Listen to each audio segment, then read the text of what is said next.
Hey, how's it going guys? Phil here, and this is a review for the Veggie Vegetable Spiralizer.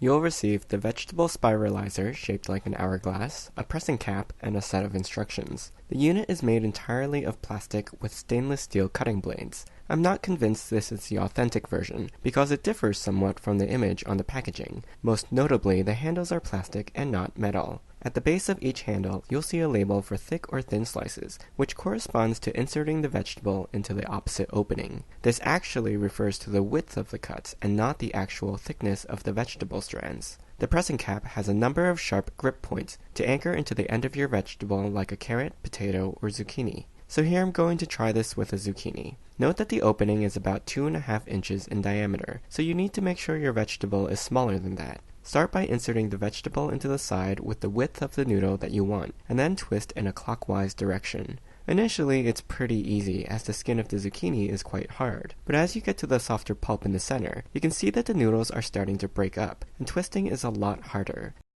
This was not made any easier with the cap. In fact, I found it harder to use the cap than turning by hand. The pulpy noodles are only a few inches long on average before they break, and I reached a point where the vegetable was too large, so I had to cut some of it off. Turning the spiralizer by hand is a lot of work, and it probably took me a good 7 minutes to do half a medium-sized zucchini.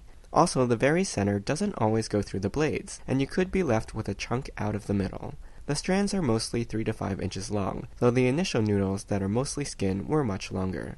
When you get to the end of the vegetable, be sure not to press the cap in too far, or it'll be hard to get out. Once you can't turn it anymore, you're left with a pyramid-shaped chunk that you'll have to cut by hand. Do not put your fingers inside the opening of the spiralizer, as the blades are quite sharp. The vegetable noodles can be boiled for 1 to 2 minutes in water to soften, but I found them to be very soggy this way. You can also eat them raw in a salad, or use them as an ingredient like in zucchini bread. The unit was a bit tricky to clean. It didn't come with a bottle scrub to get in between the blades, and even when using one, it was easy for me to see bits of stuck vegetable that, try as I may, I couldn't get out of the tiny crevices around the blades. Overall, the result of the spiralizer tasted fine, but it was more effort than using a more typical mandolin or julienne peeler. The unit was hard to clean and a chore to use. It's not something that's going to find a permanent home in my kitchen. I hope you enjoyed this review. You can ask me any questions in the comments. I'll put a link to the product in the description below. Don't forget to subscribe to my channel and join me next time.